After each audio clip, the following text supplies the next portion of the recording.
ఆంధ్రప్రదేశ్లో ఎన్నికల సంగ్రామం ఊపందుకుంది. వైఎస్ఆర్ కాంగ్రెస్ పార్టీ అధ్యక్షులు వైఎస్ జగన్మోహన్ రెడ్డి ఓవైపు, పార్టీ గౌరవ అధ్యక్షురాలు వైఎస్ విజయమ్మ మరోవైపు, ఇంకోవైపు వైఎస్ షర్మిల ప్రచారంలో దూసుకుపోతున్నారు. ఏ పథకాల ద్వారా వైఎస్ఆర్ కాంగ్రెస్ పార్టీ ముందుకొస్తోంది, అదేవిధంగా ఈ ప్రకటించిన నవరత్నాల పథకాలు ప్రజల్లో ఏ రకంగా వాళ్ళ దగ్గర నుంచి అభిప్రాయం కనిపిస్తోంది, వీటన్నిటి మీద మనం ప్రస్తుతం మాట్లాడబోతున్నాం పార్టీ గౌరవ అధ్యక్షురాలు వైఎస్ విజయమ్మ గారితో. నమస్తే మేడం. మేడం, వెళ్తున్నారు పార్టీల ద్వారా మొత్తం ప్రచార సభల్లోకి వెళ్తున్నారు. ఓవైపు ఏమో మండుతున్న ఎండలు, మరోవైపు ఏమో చూస్తే కనుక ప్రజల హోరు కనిపిస్తోంది, ప్రచార హోరు స్పష్టంగా కనిపిస్తోంది.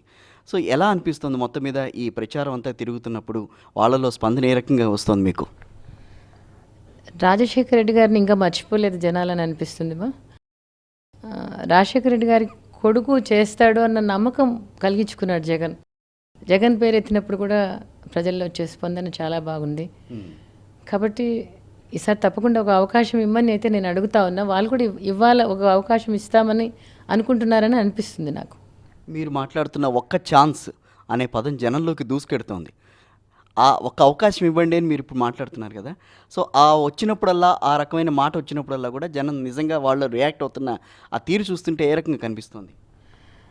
అంటే నేను ఒకసారి రాజశేఖర రెడ్డి గారిని గుర్తుకు తీసుకొస్తా ఉన్నా. ఆలోచన చేయండి, విఘ్నత కలిగి ఓటు వేయండి. ఈసారి మోసపోవద్దండి. చంద్రబాబు నాయుడు గారి పాలన చూడండి, రాజశేఖర రెడ్డి గారి పాలన చూడండి. జగన్ తను ఈ 9 సంవత్సరాలు కూడా మీతోనే ఉన్నాడు, మీలోనే ఉన్నాడు. మాతో నెలకు 3-4 రోజులు ఉంటే మీతో నెలకు 25-26 రోజులు ఉన్నాడు. రాష్ట్రం సమైక్యంగా ఉండడం కోసమైనా, రాష్ట్రం స్పెషల్ స్టేటస్ కోసమైనా ప్రతి సమస్యలో, మీకు వచ్చిన ప్రతి సమస్యలో, ప్రతి ఇబ్బందిలో జగన్ మీతోనే ఉన్నాడు. ఎవరు నలుగురు ఎక్కడ చనిపోయినా, బస్ యాక్సిడెంట్లో చనిపోయినా, ట్రైన్ యాక్సిడెంట్లో చనిపోయినా, ఏ ప్రమాదంలో చనిపోయినా జగన్ మీ దగ్గరే ఉన్నాడు. ఈ 9 సంవత్సరాలు మీరు తనను చూశారు. కాబట్టి ఒక్కసారి అవకాశం ఇవ్వండి. ఆయన మాట తప్పడు, రాజశేఖర రెడ్డి గారి కొడుకు మాట తప్పడు. తప్పకుండా మీరు అవకాశం ఇవ్వమని నేను అడుగుతా ఉన్నా. ఇవ్వాలని అనేది అయితే స్పష్టంగా తెలుస్తుందమ్మా. మీరు మహానేత రాజశేఖర రెడ్డి గారి ప్రజాప్రస్థానాన్ని చూశారు, ఆ తర్వాత ప్రజా సంకల్ప యాత్ర చూశారు. రెండు కూడా దిగ్విజయంగా నడిచినాయి. ఏ రకమైన అభిప్రాయం కల్పించింది, ఏ రకమైన పోలిక కనిపించింది ఆ విషయాల్లో? రాజశేఖర రెడ్డి గారు పాదయాత్ర చేసినప్పుడు ఆయన చేసింది అదే. ప్రజల ఇబ్బందులు, కష్టాలు, వాళ్ళ ప్రాబ్లమ్స్ అన్నీ విని ఎక్కడికక్కడ అంటే ఏది చేయాలా ఏమిటి అనేది ఆలోచన చేశారు. అంటే రాజశేఖర రెడ్డి గారు కొంచెం ఇంకా పాదయాత్రే కాకుండా ఆయన జీవితంలో ఎమ్మెల్యే అయినప్పటి నుంచి సీఎం అయ్యేదానికి చాలా టైం పట్టింది. 25 years పైన పట్టింది. ఇంకా ఆ జిల్లాలో తిరుగుతూనే ఉన్నారు కాబట్టి ఆయనకు రూట్ మ్యాప్ లాగా ఎక్కడ ఏ ప్రాజెక్ట్ రావాలి, ఎక్కడ ఏ ఇండస్ట్రీ రావాలి, ఎక్కడ ఏం కావాలి అని చెప్పి బ్లూ ప్రింట్ లాగా ఉండింది. జగన్ కూడా ఆల్మోస్ట్ ఓదార్పు యాత్రలో సుమారుగా రాష్ట్రం అంతా తిరిగాడు. ఇప్పుడు పాదయాత్రలో కూడా దగ్గర 14 నెలలు వాళ్ళతోనే గడిపాడు. అందుకనే రాజశేఖర రెడ్డి గారు కూడా ఎప్పుడు కూడా ఎవరికైనా భుజం మీద చేసి నేనున్నాను అంటే చాలా వాళ్ళు భరోసా ఇచ్చినట్టుగా వెళ్ళిపోయేవాళ్ళు. ఇప్పుడు జగన్ కూడా అదే చెప్తున్నాడు. నేను విన్నాను, నేను చూశాను, నేను ఉంటాను మీతోటి, నేను ఉన్నాను అని చెప్తా ఉన్నాడు. ఆ మాట నమ్మండి. రాజశేఖర రెడ్డి గారు ఏ విధంగా మీకు భరోసా ఇచ్చేవాళ్ళు, జగన్ కూడా అలాంటి భరోసా మీకు ఇస్తాడు కూడా. రాజశేఖర రెడ్డి గారు లేని లోటు నాకైతే ఎవరు తీర్చలేరు. కానీ నాకట్టే కాలిపోతే కానీ అది పోదు. కానీ మీకైతే రాజశేఖర రెడ్డి గారు లేని లోటు తీరుస్తాడు జగన్. తప్పకుండా ఒక్కసారి అవకాశం ఇవ్వండి. రాజశేఖర రెడ్డి గారికి అవకాశం ఇచ్చారు. ఆయన ఎలా చేశారో చూశారు. మధ్యలో వేరే వాళ్ళ పరిపాలన అంతా చూశారు. ఒక్కసారి ఆలోచన చేయండి, ఒక్కసారి అవకాశం ఇవ్వండి, తను చేస్తాడు అని చెప్తా ఉన్నా. అంటే చంద్రబాబు గారు బోల్డని హామీలు ఇచ్చారు, 600 హామీలు ఇచ్చారు. ఏ ఒక్క హామీ కూడా నెరవేరని పరిస్థితిని ఈ రోజున ప్రజల్లోకి పెడితే వాళ్ళు అనేది ఏంటంటే హామీలు ఇచ్చారు, నెరవేర్చట్లేదు, మేమేం చేయాలి అని చెప్పి వాళ్ళు ఒక రకమైన భావన వ్యక్తం చేస్తున్నారు. ఇలాంటప్పుడు వాళ్ళల్లో ఒక స్ఫూర్తిని నింపాలి, వాళ్ళల్లో ఒక చైతన్యం తీసుకురావాలి అన్న ఆలోచనతో వైఎస్ విజయమ్మ గారు ఎడుతుంటే అక్కడికి వెళ్ళిన తర్వాత ప్రజల నుంచి ఏ రకమైన భావం కనిపిస్తుంది మీలో? 650 హామీలు ఇచ్చి పైచిల్కి హామీలు ఇచ్చాడు. ఒక్కటంటే ఒక్కటి నెరవేర్చలేదు. 5 సంతకాలు చేశాడు. ముఖ్యమంత్రి సంతకం అంటే ఆ రోజే జరిగిపోతుందన్న నమ్మకం ప్రజల్లో ఉంటుంది. రాజశేఖర రెడ్డి గారి సంతకం అలాగే ఉండింది. ఆయన చెప్పిన సంతకం ఉచిత విద్యుత్తు, కరెంట్ బకాయిల మాఫీ, రైతులకి ఇచ్చే దాని మీద ఆ రోజే జరిగిపోయింది అది. ఈరోజు చంద్రబాబు నాయుడు గారు 5 సంతకాలని చెప్పి వచ్చాడు. ఒక్క సంతకం అంటే ఒక్క సంతకం నెరవేరలేదు. కాబట్టి ప్రజలు ఆలోచించుకుంటారని నేను అనుకుంటా ఉన్నా. జగన్ చెప్పే రాజశేఖర రెడ్డి గారు చేసిన సంక్షేమ పథకాలే జగన్ కూడా నవరత్నాల్లో పెట్టింది కూడా సేమ్ దగ్గర దగ్గర అయ్యే. ఇంకా ఇంకా ఇంకా మెరుగ్గా చేస్తానని చెప్పి ఇంకా కొంచెం చేస్తానని చెప్పి తను మాడిఫై చేసుకున్నాడు. అవి తప్పకుండా నవరత్నాలు అందిస్తాడు మీకు. తనకు తన తన తన మోటివ్ అదే. తను ప్రతి ఒక్కరూ సంక్షేమ పథకాలు రాజశేఖర రెడ్డి గారు లాగా టైంలో వచ్చినట్టుగా అందుకోవాలా అని చెప్పి తను అనుకుంటా ఉన్నాడు.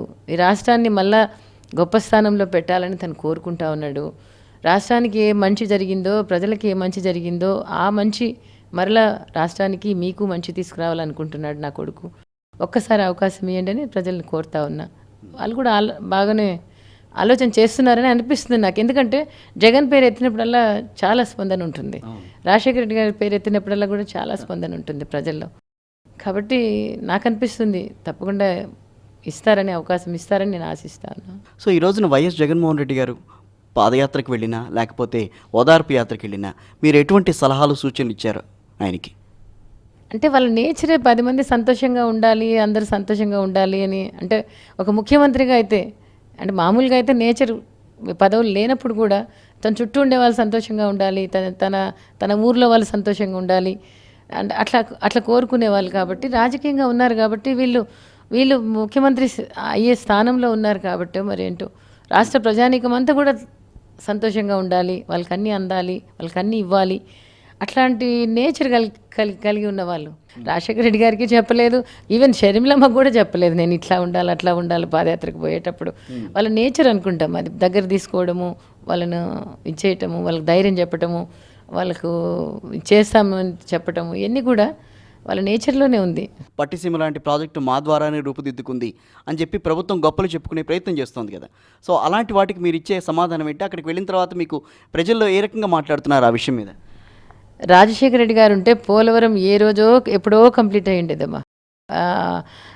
అసలు 2009లో అంటా ఉన్నారు ప్రాణహిత కూడా కంప్లీట్ చేస్తాను, 3 yearsలో కంప్లీట్ చేస్తా అన్ని ప్రాజెక్టులు. సోనియా గాంధీని అడిగింది కూడా అదేనమ్మా ఎంపీలు తీసుకుపోయిన తర్వాత. ఆమెకు నమ్మకంలో ఎంపీలు 12 మందే వస్తారని ఆమె వాళ్ళ సర్వే కాదు. నేను 33 నుంచి 36 మంది ఎంపీలు తీసుకొస్తానమ్మా మీకు అని చెప్పారు. 33 మంది ఎంపీలు తీసుకుపోయినప్పుడు రాజశేఖర రెడ్డి గారు చెప్పారు 8 ప్రాజెక్టులు జాతీయ ప్రాజెక్టులు చేసి అన్ని ప్రాజెక్టులు పూర్తి కావాలమ్మా, నేను అదొక్కటే కోరుకుంటాను అని చెప్పారు. ఆమె కూడా సరే అనింది అప్పుడు. అంటే ఆ పోలవరం ప్రాజెక్టు జాతీయ ప్రాజెక్టుగా చేపించి అన్ని పర్మిషన్లు తెచ్చి పెద్ద పెద్ద కాలువలని మొత్తం ఆల్మోస్ట్ దగ్గర పూర్తి చేస్తే ఈ రోజు కూడా పోలవరం ప్రాజెక్టు పునాది గోడలు దాటలేదు.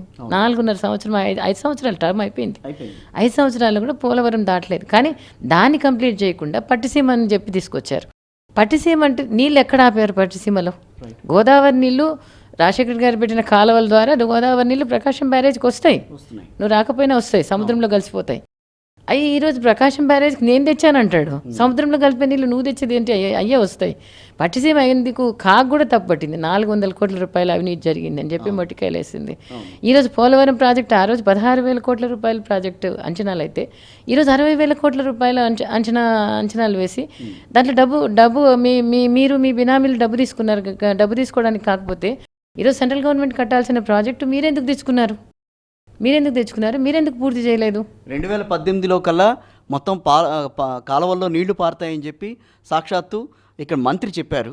ప్రస్తుతం పరిస్థితి గురించి మాట్లాడితే మాత్రం ఏం మాట్లాడలేదు వాళ్ళు. 9 సంవత్సరాలు ముఖ్యమంత్రిగా అప్పుడు ఉన్నాడు, ఇప్పుడు 5 సంవత్సరాలు ముఖ్యమంత్రిగా ఉన్నాడు. దేవుడు 14 సంవత్సరాలు ముఖ్యమంత్రిగా పెట్టాడు. దేవుడు ఈయనను పెట్టినంతగా ఎవరిని పెట్టలేదు. మరి రాజశేఖర రెడ్డి గారికి ఇచ్చింది కేవలం 5 సంవత్సరాల 3 నెలల కాలమే.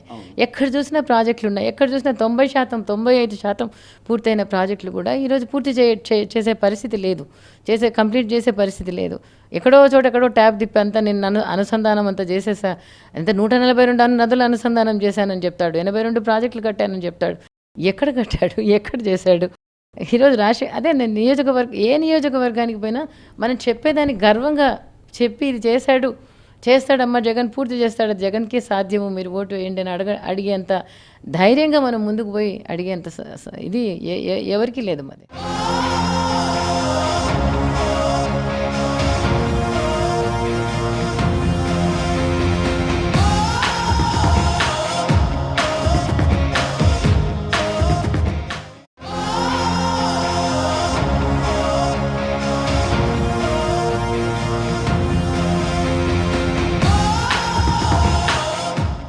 వైఎస్ షర్మిల గారు కూడా ప్రచారం చేస్తున్నారు. బై బై బాబు అన్న ఒక ప్రచారం బయటకు తీసుకొచ్చారు. అది విన్న తర్వాత ఏమనిపించింది మీకు? షర్మిలమ్మనే అనిపించింది. షర్మిలమ్మనే అనిపించింది. చాలా బాగుంది, వినడానికి బాగుంది. అవును, రెండు కూడా అమ్మా. అంటే జగన్ కావాలి రావాలి అనేది కూడా అంటే కొన్ని కోట్ల మంది దాన్ని చూస్తున్నారు. ఈరోజు బై బై బాబు అనేది కూడా అదే స్టేజ్లో పోయి ఉంటుంది అనుకుంటా. కుటుంబంలో నలుగురు ప్రచారంకి వెళ్ళారు. ఈ రోజున ప్రచారంలోకి వెళ్ళి ప్రజల్ని ఉత్తేజపరచడం కానీ, వాళ్ళల్లో మీరు ఇస్తామన్న హామీలు నెరవేరుస్తామన్న వాళ్ళలో ఒక భరోసా నింపే ప్రయత్నం కానీ చేస్తున్నారు. సో ఈ రకమైన పరిస్థితి వస్తుందని ఎప్పుడైనా ఊహించారా? ఎప్పుడూ ఏమీ ఊహించలేదు. మా రాజశేఖర రెడ్డి గారు వెళ్ళిపోతారని ఊహించలేదు. రాజశేఖర రెడ్డి గారు ఉండింటే ఈరోజు ఆంధ్రప్రదేశ్ కొదవ అనేది లేకుండా ఆంధ్రప్రదేశ్ ప్రజలు చాలా చాలా బాగుండేవాళ్ళు. నాకు అనిపిస్తుంది కొన్నిసార్లు రాజశేఖర రెడ్డి గారు పోయిన తర్వాత ఈ 9 సంవత్సరాలు జరిగిన కాలం ఎంత చాలా బాధ అనిపిస్తుంది. ఆయన ప్రేమించిన ప్రజలు ఈరోజు ఏ సంక్షేమం లేకుండా ఉన్నారు. అట్లా ఈ 9 సంవత్సరాల కాలం రాష్ట్రాన్ని చూసినా బాధ అనిపిస్తుంది, ప్రజలను చూసినా బాధ అనిపిస్తుంది. నాకంటే దురదృష్టం చేసుకున్నారేమో అనిపిస్తుంది. కుటుంబాన్ని చూసినా కూడా ఒక్కొక్కసారి బాధ ఇస్తుంది. కుటుంబాన్ని చూస్తే అది ఇంకా అది ఇంకా రాజశేఖర రెడ్డి గారిని ఇంకా మరవలేదు. జగన్ పోయిన తర్వాత వచ్చిన ప్రాబ్లమ్స్ అన్ని కష్టాలు, జైలు, ఇవన్నీ అటాచ్మెంట్స్, రకరకాల అసలు ఏ నాయకుడికి జరిగి ఉండదు అనుకుంటామా ఇలాంటి సిబిఐ, ఐడి, ఈడీ ఎంక్వైరీలు అన్నీ ఒకసారి వచ్చి ఇంటి మీద పడి ఇంట్రాగేషన్కి అని చెప్పి జైలుకి తీసుకుపోయి ఎలక్షన్ల టైంలో వాళ్ళ ఉద్దేశం ఎలక్షన్స్ టైంలో జైల్లో పెడితే ఇంకా వాళ్ళు గెలిపించుకోలేరు అని అనుకున్నారనుకుంటా. మళ్ళీ ఒకవైపు జగన్ జైల్లో, షర్మిలమ్మ పాదయాత్రప్పుడు ఒక బిడ్డ జైల్లో ఉంటే ఒక బిడ్డ రోడ్డు మీద ఉండింది. చాలా చాలా ఈ 9 సంవత్సరాలు కూడా చాలా ఫ్యామిలీకి కూడా చాలా చాలా బాధలు, చాలా కష్టపడ్డాం. కానీ ఏదో అంటే రాజశేఖర రెడ్డి గారు ఈ ప్రజలను 30 సంవత్సరాలు ప్రజలు కూడా రాజశేఖర రెడ్డి గారిని ఒక నాయకునిగా ఎన్నుకొని ఆయన నిలబెట్టుకొని చేసుకున్నారు ముఖ్యమంత్రిగా. ఆయన కూడా ప్రజలను అదే విధంగా చూసుకున్నారు. ఈ 9 సంవత్సరాలు మరి రాజకీయాల్లోకి రావాల్సిన పరిస్థితి ముందైతే ఓదార్పు యాత్రలో అయితే రాజకీయాల్లోకి ఇట్లా నిలబడతామని కూడా పెద్దగా అనుకోలేదు. ఓదార్పు యాత్ర జస్ట్ వాళ్ళని ఓదార్చడానికే అనుకున్నాం. కానీ ప్రజలు ఓదార్పు యాత్రలో జగన్ను చాలా ఆదరించి హక్కును చేర్చుకొని తెల్లవారుజామున 3, 4, 5 వరకు కూడా హక్కును చేర్చుకున్నారు. అదే కాకుండా ఎన్నికలప్పుడు కూడా మా 18 మందిని గెలిపించుకోవడానికి పోయినప్పుడు నేను బయటకు అడుగు వేస్తే అమ్మ మేము ఉండామని చెప్పి ఏ ఒక్కరు కూడా ఇంట్లో లేరు. మా రాష్ట్రమంతా తిరిగిన ఈ పక్క నుంచి ఆ పక్క తెలంగాణ వరకు, ఇచ్చాపురం వరకు దగ్గర 10-12 వేల కిలోమీటర్లు బస్సు ప్రయాణం చేశాం నేను, షర్మిలమ్మ. నా అమ్మ మీరు వాళ్ళని గెలిపించాలమ్మా, మీరు పోవాలా అంటే ఆ రోజు మన భర్త ఒకవైపు పోయినాడు. ఆ రోజే జైల్లో పెట్టారు జగన్ను. ఇంకా మనసు చిక్కబట్టుకొని దేవుని మీద భారం వేసి నేను పాప బయటికి పోయాను. కానీ ఆ ప్రజలు మేము ఉన్నామన్నట్టుగా అంత ఆదరించారమ్మా. డిపాజిట్ లేకుండా గెలిపించారు. కానీ అందుకనే నేను జగన్ కూడా చెప్పా, నాన్న నాయకులు వదిలిపెట్టిపోయినా జగన్ను మన కుటుంబాన్ని, నన్ను కూడా ఎవరిని కూడా వదిలిపెట్టలేదు, ప్రజలు వదిలిపెట్టలేదు. కాబట్టి ఆ ప్రజల కోసం అయితే నువ్వు నిలబడాలని చెప్పా. ఆ ప్రజలు మళ్ళీ సంతోషంగా చూడాలని నాకు కూడా ఆశ ఉంది. మా రాజశేఖర రెడ్డి గారి పాలన జగన్ తెస్తాడు. ఆ ప్రజల ఆ సంతోషం ప్రజల్లో చూడాలని కూడా నేనున్నా. అదే ప్రజలకు చెప్తా ఉన్నా. జగన్ పక్షంగా నేను మీ దగ్గరికి అడగడానికి వచ్చాను. ఒక్కసారి అవకాశం ఇవ్వండి ఆ బిడ్డకు. రాజశేఖర రెడ్డి గారిని చూశారు, ఆయన పరిపాలన చూశారు, జగన్ కూడా చేస్తాడు, మీకు ఒక్కసారి అవకాశం ఇవ్వండి అని జగన్ పక్షంగా అడుగుతా ఉన్నా. ప్రజల పక్షంగా కూడా చెప్తా ఉన్నా నేను. ప్రజలు ఇంతకాలం మాతో మా కుటుంబంతో ఉండి ఇంతగా ఆదరించినారు. మీకు ఎప్పుడు నేను రుణపడి ఉంటా, కృతజ్ఞత కలిగి ఉంటా. మీకు మంచి జరుగుతుంది మీ పక్షంగా జగన్కి చెప్తా నేను కూడా అని 2 పక్షాలుగా కూడా నేను అడుగుతా ఉన్నా. 2014 ఎన్నికల ప్రచారంలోనూ తిరిగారు. సో 2019 ఎన్నికల సంగ్రామంలో కూడా మీరు తిరుగుతున్నారు. ఏమని అనిపిస్తోంది? ఆ టైంలో అంటే మోడీ వేవ్ చాలా వచ్చింది. అదొక ప్లస్ పాయింట్. కాంగ్రెస్తో ఎప్పుడు ఉన్నాడు. కాంగ్రెస్ వాళ్ళు ఏమో జగన్కి ఓటేయద్దు, చంద్రబాబు నాయుడుకి ఓటేయమని వాళ్ళు ప్రాపగండా చేశారు. బీజేపీ, కాంగ్రెస్, తెలుగుదేశం పూర్తిగా కలిసిపోయింది. మిగతా పార్టీలు కలిసిపోయినాయి. మళ్ళీ కాపు దానికోసమని పవన్ కళ్యాణ్ కలుపుకున్నాడు. అందుకోసం అన్నీ ఒక కర్ణుని చావుకు అన్నీ వచ్చినట్టుగా 1,000,000 అన్నైనా కూడా 1%తో మనం పోయినాం. 1%తో పోయినాం. కానీ ఈ 5 సంవత్సరాలు రాజశేఖర రెడ్డి చరిష్మా ఒకవైపు ఉంది, జగన్ కూడా అన్ని సమస్యల్లో మాతో ఉన్నాడు. ఈ బిడ్డ చేయగలుగుతాడు, వాళ్ళ మాట తప్పడు ఆ మాట కోసమే బయటకు వచ్చాడు కదా, సోనియా గాంధీని ఎదిరించి బయటకు వచ్చాడు. అది కూడా సోనియా గాంధీ ఆ రోజు సెంట్రల్ మినిస్టర్ చేస్తానని చెప్పింది.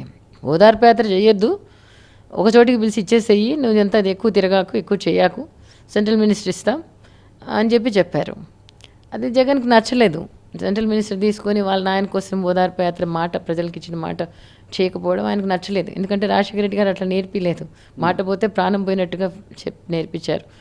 అందుకోసం ఇది జగన్ వచ్చాడు. ఆ మాట కోసం దేనైనా తగించే ధైర్యం ఉంది, పట్టుకునే ధైర్యం ఉంది, అందరి కోసం నిలబడగలిగే ప్రేమ ఉంది. ఓదార్పు యాత్రలో బాగా చూసింటారనుకుంటా, పాదయాత్రలో బాగా చూసింటారనుకుంటా, తన దగ్గర తీసుకోవడము. ఎంత ముసలోళ్ళు కానీ అంటే అవ్వ తాత అని పిలిస్తే వాళ్ళు ఓన్ చేసుకుంటున్నారు, వాళ్ళు సొంత మనవడు అన్నట్టుగా ఓన్ చేసుకుంటా ఉన్నారు. అక్క చెల్లెమ్మ అంటే డాక్టర్ అక్క చెల్లెలు కానీ ఇంకా అక్క చెల్లెలు కానీ వాళ్ళు ఓన్ చేసుకుంటున్నారు. అంటే వాళ్ళు అట్లా బిడ్డగా చూస్తున్నారు. కాబట్టి తప్పకుండా చేస్తాడన్న నమ్మకము కలిగించుకున్నాడు. కాబట్టి తప్పకుండా ఈసారి వైఎస్ఆర్సీపీ మన పార్టీ వస్తుందమ్మా. అటు వివేకానంద రెడ్డి హత్యకి సంబంధించి కానీ అన్ని విషయాల్లో కూడా వైఎస్ఆర్ కాంగ్రెస్ పార్టీని ఏదో రకంగా దుష్ప్రచారం విధంగా ఓట్లు రాబట్టుకోవాలని ఆలోచన చేస్తోంది. ఇవన్నీ చూస్తే ఏమని అనుకుంటున్నారు?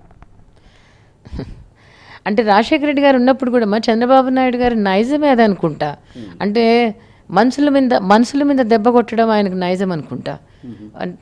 మనుషులను అసాసినేషన్ చేయడం, మాటలతో అసాసినేషన్ చేయడం చాలా ఇది. రాజశేఖర రెడ్డి గారిని కూడా ఊరికినే మత కళ్ళల్లో 400 మందిని చంపాడు ఈయన హంతకుడు, ఈయన అసమ్మతివాది, ఈయన దోపిడీదారు, అట్లా ఇట్లా అని చెప్పి. వైజాగ్ ఎన్నికలు నిలబడినప్పుడు కూడా ఈయన క్రిస్టియానిటీ మారుస్తారు, అమ్మ అంతా మారుస్తారు, వీళ్ళంతా అన్నీ దోచేసుకుంటారు, అన్నీ లాక్కపోతారు, కబ్జాలు చేస్తారని ఏంటంటో చెప్పాడు.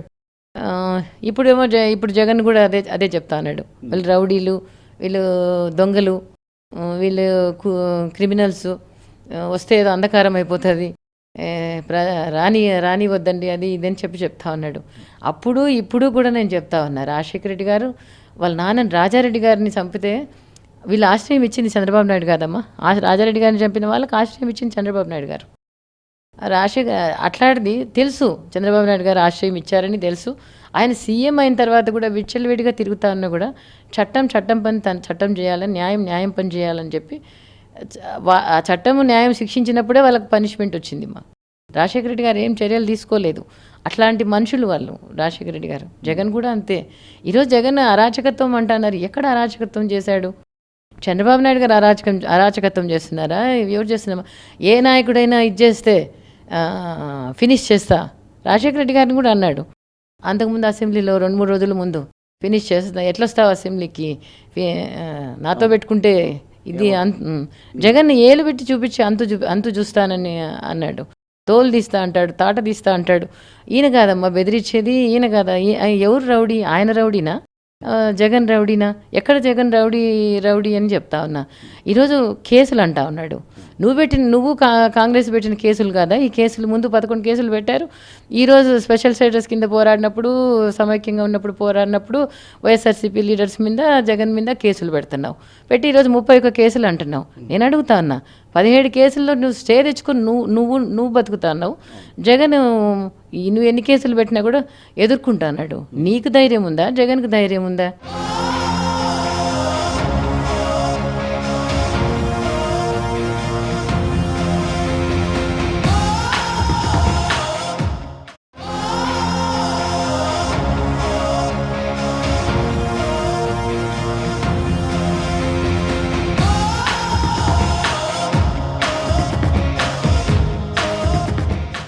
లక్ష కోట్ల విషయంలో ఏం మాట్లాడలేని పరిస్థితి. ఈరోజు 32 కేసులు అని చెప్పి ప్రచారంలో మాట్లాడుతున్నారు. ఏంటి, ఏ రకమైన నేజంతో ముందుకెళ్తోంది అసలు అధికార పార్టీ? లక్ష కోట్లది ఏమీ తేల్చలేకపోయినారు. ఈరోజు ఐఏఎస్ ఆఫీసర్లందరూ క్లీన్ చిట్ తీసుకొని బయటకు వస్తూ ఉన్నారు. ఈరోజు 32 కేసులు, ఎన్ని కేసులు పెట్టినామా వాళ్ళ చేతుల్లో ఉంది, వాళ్ళ పోలీసులు ఉన్నారు, ఎన్ని కేసులైనా పెడతారు. పెట్టి ఈరోజు ఎన్ని కేసులు అంటారు. పోనీ ఎన్ని కేసులు పెట్టినా నా కొడుకు ఎదుర్కొనే ధైర్యం ఉంది, దమ్ము ఉంది. నీకు 17 కేసులు ఉంటే నువ్వు స్టేలు తెచ్చుకొని బతుకుతున్నావు. నీకు ధైర్యం ఉందా? ఈరోజు నేను అడుగుతా ఉన్నా, 23 మంది ఎమ్మెల్యేలను అసెంబ్లీ గౌరవము, అసెంబ్లీ మర్యాద పోగొట్టింది ఈయన కాదా? జగన్ ఏ రోజు మాట్లాడినిచ్చినారు? జగన్ను ఒక్కరోజు కూడా మాట్లాడినిలా. మీరు సైగ చేస్తారు, స్పీకర్ సైగ చేస్తాడు, వాళ్ళకు విప్పులకు వాళ్ళకి వీళ్ళకి సైగ చేస్తాడు, ఒక 10 మందిని లేపుతారు, రాజశేఖర రెడ్డి గారిని జగన్ను తిడతారు. జగన్ తిడతారు. ఏ రోజు మా సమస్యల మీద మాట్లాడినిచ్చారు? 23 మంది ఎమ్మెల్యేలు కొనుక్కున్నారు. దమ్ము ధైర్యం ఉంటే వాళ్ళను గెలిపించుకొని నీ ఎమ్మెల్యేలుగా నీ వాళ్ళు నిలబెట్టుకోవాల్సింది. లాస్ట్ డే అసెంబ్లీ రోజు కూడా స్పీకర్ వైఎస్ఆర్సీపీ ఎమ్మెల్యేలు మినిస్టర్లను చేస్తే వైఎస్ఆర్సీపీ ఎమ్మెల్యేలు అని, అంటే వైఎస్ఆర్సీపీ ఎమ్మెల్యేలు మినిస్టర్లు అవుతారా? మినిస్టర్లు చేసుకున్నారా? మీతో కలిసి ఉన్నాడా జగన్? ఏమన్నా ఎక్కడ న్యాయం జరుగుతుంది అసెంబ్లీలో? ఎక్కడ మాట్లాడినిస్తున్నారు అసలు? మీరంతా సైకిల్ చేసుకొని ఒకరికొకరు సైకిల్ చేసుకొని 10 మంది లేచి ఆయన కానీ ఆయన జగన్ చాలా వాళ్ళ నాన్నని తిట్టినా ఆయన తిట్టినా ఆయన సబ్జెక్ట్లోనే ఉంటా ఉన్నాడు. ఆ సబ్జెక్ట్లో కూడా లేకుండా ఆ సబ్జెక్ట్ని కూడా మాట్లాడనీయకుండా చేస్తూ ఉన్నారు మీరు. అట్లాంటప్పుడు ఇంకా ప్రజల పక్షంగా నేను అసెంబ్లీకి ఉన్న మర్యాద, అసెంబ్లీకి ఉన్న గౌరవం తీసేశారు మీరు. కాబట్టి ఆ అసెంబ్లీలో ఏం న్యాయం జరగట్లేదు. ఎవరి కోసం పోరాడినా కూడా న్యాయం జరగట్లేదు. కాబట్టి జగన్ బయటకు వచ్చాడు. పాదయాత్రలో కానీ ఇంకో చోట కానీ ఆయన చేసిన ధర్నాల వల్ల, ఆయన చేసిన పోరాటాల వల్ల ప్రభుత్వం అంతో ఇంతో మారి, అంటే ఈరోజు చెప్తా అన్నా 1000 రూపాయలు పెన్షన్ ఇస్తా అన్నారు. జగన్ 2000 రూపాయలని 2 ఏళ్ళ నుంచి ప్రకటిస్తా అన్నాడు నవరత్నాలు. మరి 2 ఏళ్ళ నుంచి నీకు ఏమైనా ఉంటే ఇచ్చిండొచ్చు కదా. ఎన్నికలప్పుడే నీకు ప్రజలు గుర్తొస్తారా? ఈరోజు ఒక నెల రోజులు 2000 ఇచ్చి నేను 2000 చేస్తానంటున్నాడు. జగన్ 3000 దాకా పోతానంటే ఇప్పుడు 3000 ఇస్తానంటున్నాడు. 12,500 రైతులకు ప్రతి ఏటా ఇస్తానంటే ఈరోజు అన్నదాత సుఖీభవ అంటున్నాడు. జగన్ ఏమో వైఎస్ఆర్ చేయుతతో 45 ఏళ్ళు నిండిన బీసీ, ఎస్సీ, మైనారిటీ అందరికీ కూడా ఇస్తామని చెప్తా ఉన్నాడు జగన్. అదే అప్పు తీరుస్తానంటున్నాడు. 75,000 వాళ్ళ చేతుల్లో పెడతానంటున్నాడు డాక్టర్ అక్క చెల్లెమ్మలకు. ఈరోజు నువ్వు చేసిన పని ఏంటి? వాళ్ళని కట్టొద్దని చెప్పి రైతులను కట్టొద్దన్నావు. నేను తీరుస్తానన్నావు 87,000 కోట్ల రూపాయలు. ఈరోజు 1,62,000 కోట్ల రూపాయలకి పోయింది. రైతులు బ్లాక్ లిస్ట్లో పడిపోయారు. వడ్డీ లేని రుణాలు తెచ్చుకునే పరిస్థితి లేకుండా చేశాడు. డాక్టర్ అక్కజల్లమ్మలకు 14,000 నుంచి 20,000 కోట్ల రూపాయలు తీసుకుపోయాడు. వాళ్ళను బ్లాక్ లిస్ట్లో పడేశాడు కట్టొద్దని చెప్పి. ఈరోజు వడ్డీ ప్రభుత్వం కట్టాలి. పావలా వడ్డీ రుణాలు ఇచ్చేటప్పుడు కూడా రాజశేఖర రెడ్డి గారు ఆ పావలా వడ్డీ రుణాలు వాళ్ళు కట్టేవాళ్ళు, మిగతా % అంతా ప్రభుత్వం కట్టేది. ఈరోజు వడ్డీ లేని రుణాలు వచ్చినాయి. ఈరోజు ప్రభుత్వం కట్టాలి, వాళ్ళకు వడ్డీ వాళ్ళు కట్టాల్సిన పని లేదు. ఆ పావుల వడ్డీ కూడా అట్లాంటిది వీళ్ళను బ్లాక్ లిస్ట్లో పడేసి ఈరోజు వాళ్ళకు రుణం లేకుండా చేశాడు. పోనీ ఈయన కట్టాడా? ప్రభుత్వం కట్టాల్సింది బ్యాంకుల కంటే 6,400 కోట్ల రూపాయలు ఎగ్గొట్టేశాడు. ఈరోజు ఎక్కడికి తీసుకుపోతానాడు? పసుపు కుంకుమ అంట. ఈరోజు 9 ఏళ్ళు 5 ఏళ్ళు 14 15 ఏళ్ళు నీకు ప్రజలు గుర్తు రాలేదు. ఏ రోజు పసుపు కుంకుమ ఆలోచన చేయలేదు. ఈరోజు ఏ విధంగా నువ్వు పసుపు కుంకుమ పెద్దన్నయ్య అని చెప్తాను అని అడుగుతా ఉన్నా నేను. ఈ రోజున 2014 నుంచి 2019 వరకు అధికారంలో ఉన్న తెలుగుదేశం పార్టీ ఈ రోజున తాను ఏం చేశాననేది చెప్పకుండా నేను తర్వాత చేయబోతాను, ఇది చేస్తాను అని చెప్పి వెళ్ళటం అది ఏ రకంగా అనిపిస్తోంది ఆ పాలనకి ఈ పాలనకి తేడా విషయంలో? రాజశేఖర రెడ్డి గారు చెప్పినవి చెప్పనివి చేశారు అందుకని ఆయన చెప్పింది కూడా అదే. మీరు చెప్పినవి చెప్పనివి చేశాను, ఈ రాష్ట్రం అభివృద్ధి సంక్షేమాన్ని చూసి నాకు ఓటు వేయండి అని అడిగాడు ఆయన. అంతే అడిగింది ఆయన. కాబట్టి 2009లో ఆయన ఏం చెప్పకపోయినా గెలిచిన పరిస్థితి మనం చూసినాం, గెలిపించిన పరిస్థితి చూసినాం. ఈరోజు చంద్రబాబు నాయుడు గారు ఏం చేసినానని చెప్పేదానికి ఏమీ లేదు ఏమి ప్రాజెక్టులు చేసినానని చెప్పేదానికి లేదు, ఏం సంక్షేమం చేసినానని చెప్పేదానికి లేదు. కాబట్టి జగన్ మీద ఏడుస్తూ ఉన్నాడు. జగన్ జగన్ జగన్ అని జపం చేస్తూ ఉన్నాడు. నా కొడుకు వస్తే ప్రజల జీవితాలనే మార్చేస్తాడు ఆయన. రాజశేఖర రెడ్డి గారు ఎంతోమంది జీవితాల్లో వెలుగులు నింపాడు. అలా జగన్ బాబు కూడా ఎంతోమంది జీవితాల్లో వెలుగులు నింపడానికి నేను వస్తానని చెప్తా ఉన్నాడు. ఆయనకు ఏ ఆశ లేదు ఆయనకు. నవరత్న పథకాల్లో బాగా మీకు నచ్చిన మెచ్చిన అంశం? నవరత్నాల్లోనూ రాజశేఖర రెడ్డి గారు పెట్టిన పథకాలను ఆరోగ్యశ్రీ చాలా నచ్చింది. ఎందుకంటే అప్పుడు ఆరోగ్యశ్రీ అన్ని పథకాలు కూడా ఏది తీసేసే పథకం కాదు, కానీ ఆరోగ్యశ్రీ ఆరోగ్యం ఉంటేనే మనిషి ఏదైనా చేసుకోగలుగుతాడు. మనిషి బతుకుంటే ఏదైనా చేసుకోగలుగుతాడు. ఆ టైంలో ఏదైనా పెద్ద జబ్బు వస్తే ఆస్తులు అమ్ముకునే పరిస్థితి ఉండేది. ఏదైనా జబ్బు వస్తే చూపించుకోలేని స్థితిలో చచ్చిపోయే పరిస్థితి ఉండేది. ఆస్తులు అమ్ముకున్నాక తర్వాత బతికి లాభం లేదు. ఏదో 1 ఎకరా 1/2 ఎకరా ఉంటుంది, అది లేని వాళ్ళు ఉంటారు. అట్లాంటప్పుడు అసలు సార్ ముందు ముఖ్యంగా సీఎం ఫండ్ తీసుకొచ్చారు రాజశేఖర రెడ్డి గారు. ఫస్ట్ 2 ఏళ్ళు చంద్రబాబు నాయుడు గారి దగ్గరికి ఎమ్మెల్యే పోతే కూడా 10,000 ఇవ్వాలంటే చాలా గగనమయ్యేదంట, ఆయన సొంత డబ్బు ఇచ్చినట్టుగా. అట్లాంటిది రాజశేఖర రెడ్డి గారు ఈ బ్రీవరీస్ నుంచి 10% తీసి సీఎం ఫండ్లో పెట్టి 2 సంవత్సరాలకు దగ్గర 500 కోట్ల రూపాయలు సీఎం ఫండ్కి ఇచ్చారు.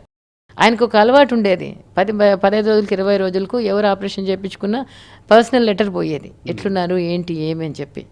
అట్లా చాలా చోట్ల సరిగా న్యాయం జరగలేదు. మందులు లేక చనిపోయినారనో, లేకపోతే మందులు లేక బాధపడతాండమనో, బతికునే బాధపడతాండమనో అట్లాంటి ఉండేది. తర్వాత అప్పుడు ఆరోగ్యశ్రీ ఆలోచన చేశారు. ఆరోగ్యశ్రీ తీసుకొచ్చారు. కొన్ని లక్షల మంది ఉన్నవాళ్ళు లేని వాళ్ళు ఒకే చోట, అంటే అప్పుడు మంత్రులు రఘువీరారెడ్డి చేయించుకున్నప్పుడు పేదవాళ్ళు చేయించుకున్నారట. అట్లా మంత్రులు చేయించుకునే ఒక చోట ఉన్నవాళ్ళు లేని వాళ్ళు చేయించుకునే అంత ఇది కల్పించారు. ధైర్యంగా ఆరోగ్యం కోసం రాజశేఖర రెడ్డి గారు ఉన్నప్పుడు ఎవరు బాధపడలేదు. రాష్ట్ర ప్రజలకి 2019 సార్వత్రిక ఎన్నికలకు వెళ్తున్న సందర్భంగా వైఎస్ఆర్ కాంగ్రెస్ పార్టీ గౌరవ అధ్యక్షురాలుగా మీరు ఇచ్చే సందేశం? ఒక్కటే నేను చెప్తా అన్నా, అంటే రాజశేఖర రెడ్డి గారి పాలన గుర్తుకు తెచ్చుకోండి, రాజశేఖర రెడ్డి గారిని గుర్తుకు తెచ్చుకోండి. ఒక్కసారి విఘ్నతతో ఆలోచన చేయండి, మోసపోకండి ఈసారి అని చెప్పే మాటలకు. లాస్ట్ టైం మేనిఫెస్టోనే దాంట్లో నుంచి తీసేసినారంటే, వెబ్సైట్లో నుంచి తీసేసినారంటే ఇంకేం చెప్పాలా? ఇప్పుడు మేనిఫెస్టో నమ్మకండి, ఒక్కసారి ఆలోచన చేయండి, ఒక్కసారి అవకాశం ఇవ్వండి, జగన్ను దీవించండి ఒకసారి. తప్పకుండా రాజశేఖర రెడ్డి గారి బిడ్డగా ఆయన మాట తప్పడు, చేస్తాడు అని నేను హామీ ఇస్తాను రాజశేఖర రెడ్డి గారు జగన్ బాబు పక్షంగా అని చెప్తా ఉన్నా. ఒకసారి ఇమ్మని అడుగుతున్నా. Thank you very much madam. ఒక్కసారి అవకాశం ఇవ్వండి. మహానేత పాలన ఏ రకంగా ఉందో అదే పాలన మళ్ళీ ఇప్పుడు 2019 ఎన్నికల్లో తప్పకుండా వైఎస్ జగన్ మీకు అందిస్తారు అని చెప్పి విజయమ్మ తన అభిప్రాయం వ్యక్తం చేస్తున్నారు.